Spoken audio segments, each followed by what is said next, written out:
Hola, muy buenas tardes a todos. Soy el doctor Demián Hinojosa Garro, investigador en la Universidad Autónoma de Campeche, en el Centro de Desarrollo Sustentable y Monitoreo de la Vida Silvestre. Soy el responsable del Laboratorio en Ecología Acuática y Monitoreo Ambiental, así como director del centro, del CEDESU. Hoy voy a platicarles de las evidencias y problemáticas ambientales en ecosistemas acuáticos en Campeche y sus implicaciones en la sustentabilidad y la restauración ecológica. Nada más quiero comentar que aunque realizo actividades de restauración no es mi temática principal, sin embargo hoy voy a aportar lo que creo que puede sumar a esta temática y les agradezco mucho por la invitación a este foro. Las temáticas de investigación en mi laboratorio van desde la calidad de agua, contaminación orgánica, compuestos orgánicos persistentes, hidrocarburos, metales pesados, ecología de comunidades acuáticas, macroinvertebrados, peces, hidrófitas, plancton y su interacción, así como redes tróficas, especies de peces no nativas, sobreexplotación de recursos acuáticos y restauración ecológica.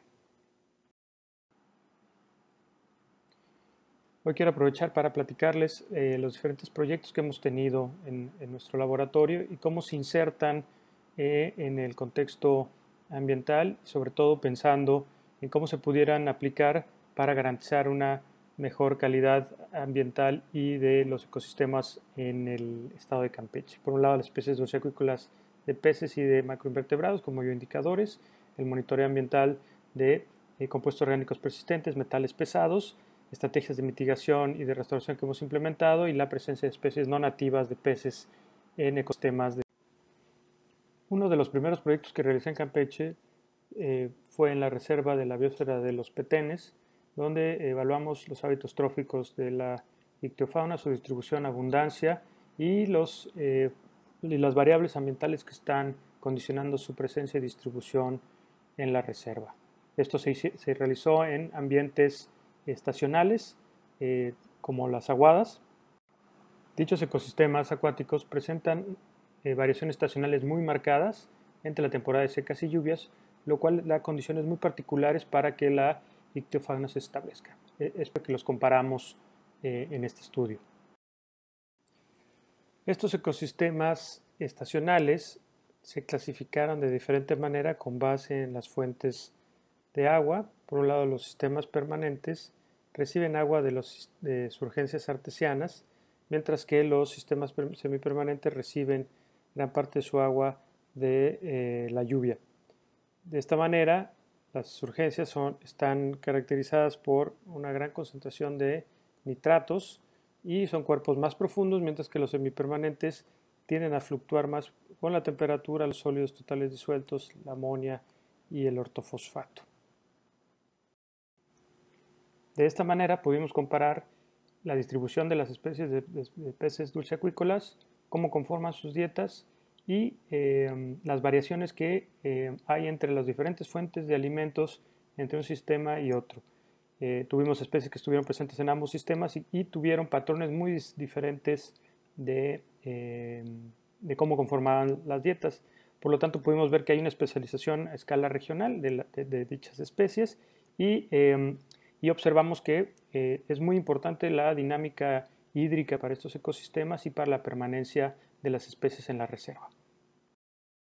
De igual manera analizamos dicho patrón, pero para la comunidad de macroinvertebrados acuáticos, y observamos que una gran parte de la comunidad está representada por insectos acuáticos y también observamos estos patrones de distribución y de gradientes desde el norte hacia el sur de la reserva, lo cual estuvo también asociado con estos patrones de hidrodinámica de los ecosistemas. Mediante análisis multivariado pudimos comparar y entender estos patrones que observamos de las especies en función de las variables fisicoquímicas y ambientales. Evaluamos aspectos como la materia orgánica en sedimento, cobertura de vegetación riparia y la estacionalidad y todas aquellas variables fisicoquímicas que encontramos y que nos están dando estos patrones de distribución. De igual manera comparamos los sitios para entender las similitudes y diferencias. De estudio se desprende este artículo en donde publicamos justamente la composición de las dietas de los peces en dichos ambientes acuáticos. Por otro lado, y en otras temáticas de investigación, recientemente hemos trabajado y evaluado la presencia de plaguicidas en los cuerpos de agua interiores del estado. Aquí les presento una de las publicaciones más recientes, que es el libro de los plaguicidas altamente peligrosos en México, en el cual presentamos un capítulo, y esta es una temática que hemos venido realizando en los diferentes ecosistemas y que nos ha dado información muy relevante. Uno de los primeros estudios que realizamos fue el comparar los grupos de plaguicidas organoclorados en dos sistemas acuáticos interiores del estado de Campeche, los cuales presentan variaciones muy importantes en el uso de la tierra aledaña. Uno es una zona de conservación, la laguna Mocú, y otro está asociado a una zona agrícola muy importante del valle de Yojaltún. Y lo que hicimos fue comparar la presencia de estos grupos químicos a través del análisis del sedimento y de especies de peces con hábitos tróficos similares, ventívoros, para poder comparar la presencia, la acumulación y las condiciones que presentan dichos ecosistemas en función de estos grupos químicos.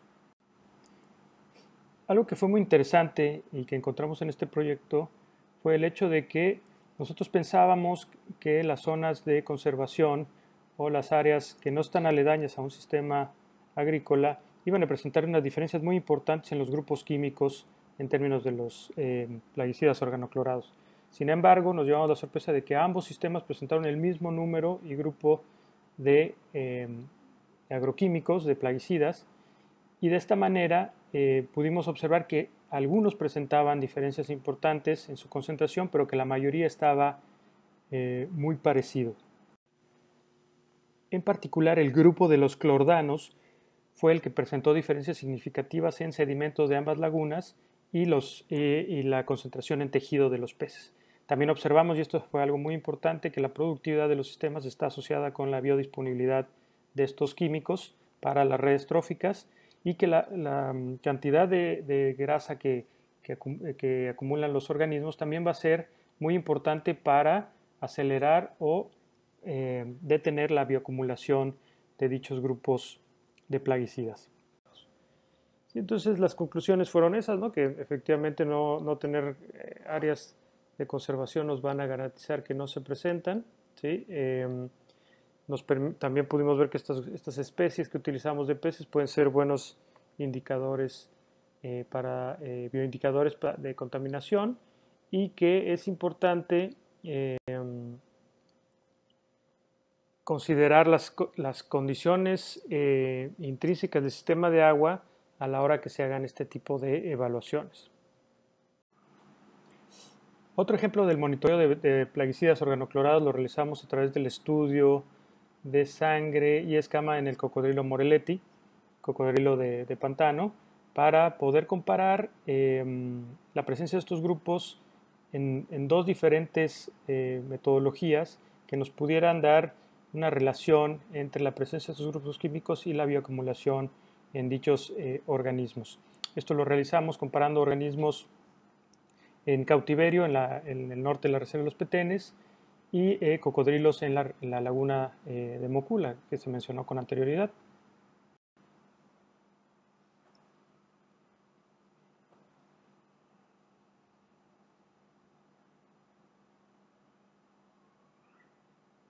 Con los resultados obtenidos pudimos observar que ambos tejidos nos dan un rango de detección diferente.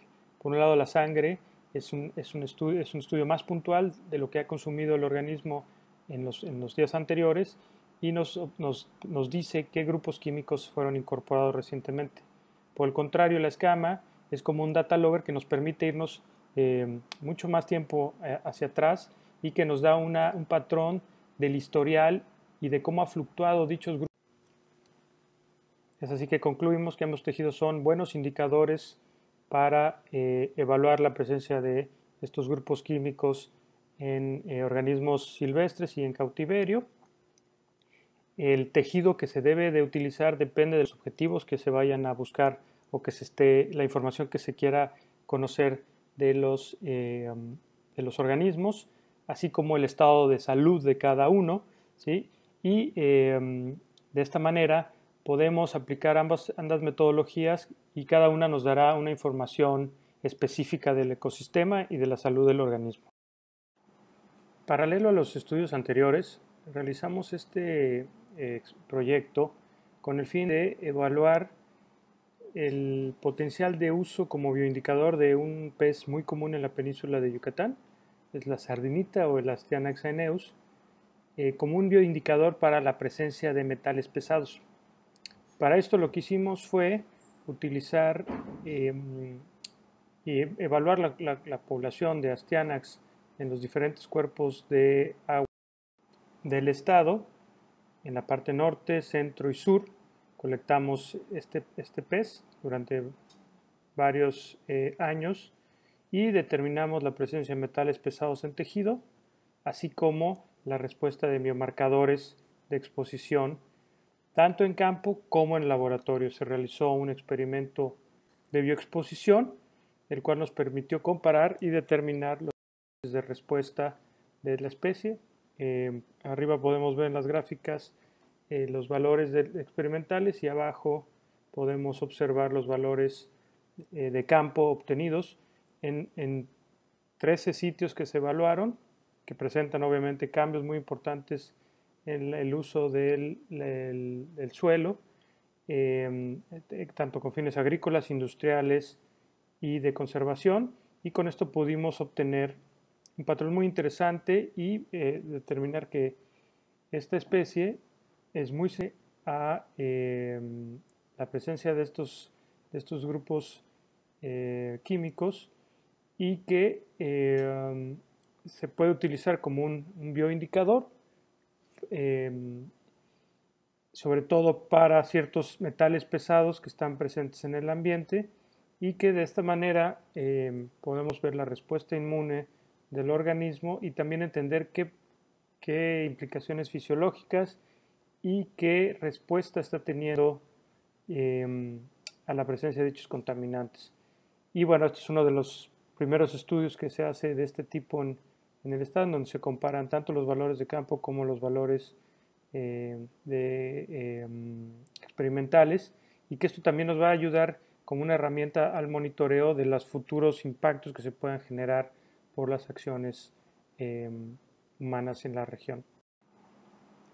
En cuanto a las acciones de restauración ambiental que hemos desarrollado,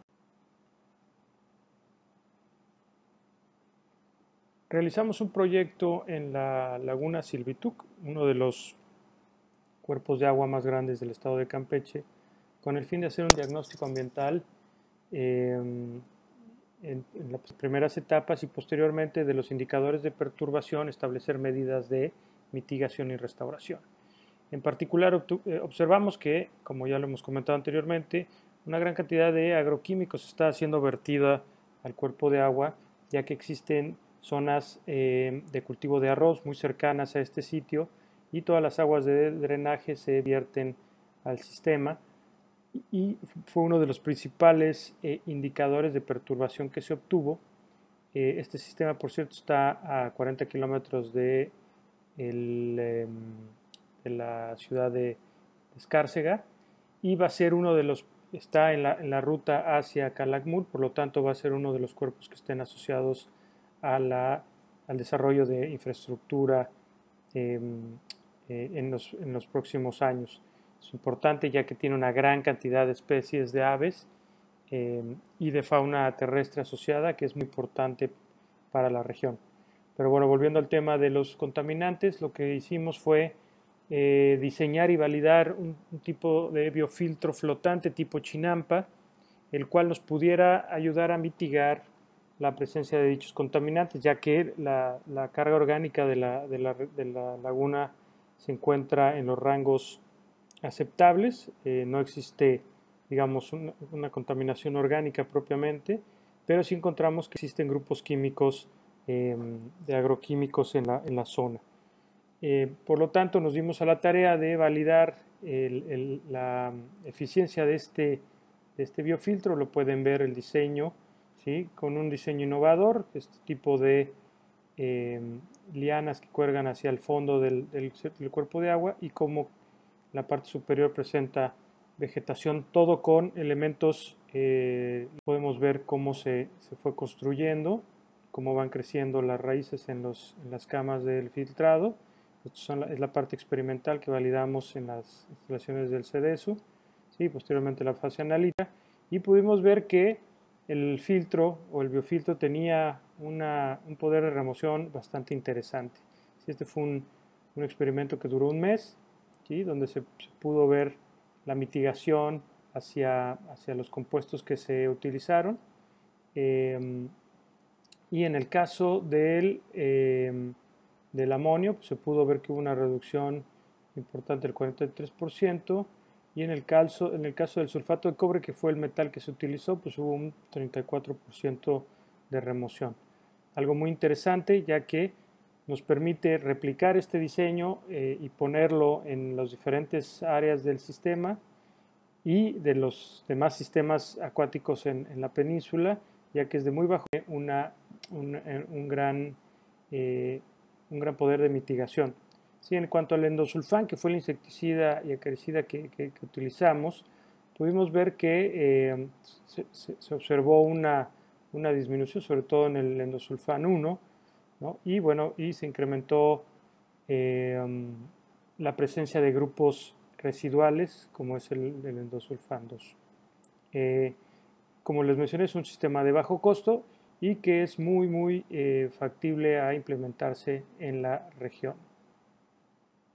Por último, les quiero presentar este proyecto que realizamos en la parte sur del estado, en la región de Palizada, en donde nos dimos a la tarea, a través de un estudiante de maestría, Jesús Elías, evaluar la presencia del pez pleco o el pez diablo, ¿no? Pterioclitis pardalis, en sistemas someros de la región. Aquí lo que hicimos fue comparar diferentes sistemas acuáticos aledaños al río Palizada, los cuales presentan una alta estacionalidad, sobre todo en la época de lluvias, ¿sí? Tenemos pozas que están interconectadas al río y reciben agua del río, y otras que solo reciben agua de lluvia, y vimos cómo se estableció este organismo, y pudimos observar que sí hay una variación importante en la presencia de esta especie invasora. Por otro lado, se ha visto que se está diluyendo en la comunidad de especies nativas y actualmente están interactuando. Pudimos determinar su densidad y abundancia en estos cuerpos, compararlos estacionalmente para entender cómo variaba tanto la abundancia, las tallas, y cómo se estaba presentando y qué interacción presentaba con las especies locales. Aquí podemos ver que efectivamente está habiendo ya una interacción, y que a partir de una cierta densidad podemos observar que empieza a haber un efecto sobre la diversidad, evaluada como modelo de Simpson de la comunidad de peces, y que sin embargo no es tan alarmante como en otras partes del mundo. Sin embargo, ya tenemos la presencia de esta especie, que sobre todo se presenta a través de los estados colindantes de Chiapas y Tabasco, pero que poco a poco ha ido presentándose, y es importante determinar cómo se está presentando, ¿sí? qué posibles impactos está generando o va a generar, y controlar su presencia. Esta es otra de las acciones de mitigación que se tienen que hacer y de restauración. Ya los lugareños lo están controlando, se le está buscando un uso, sobre todo para producción de alimentos, y actualmente pues se ha observado tanto en la región de Palizada como en la región de Candelaria. Y bueno, eso sería todo. Les agradezco mucho su tiempo.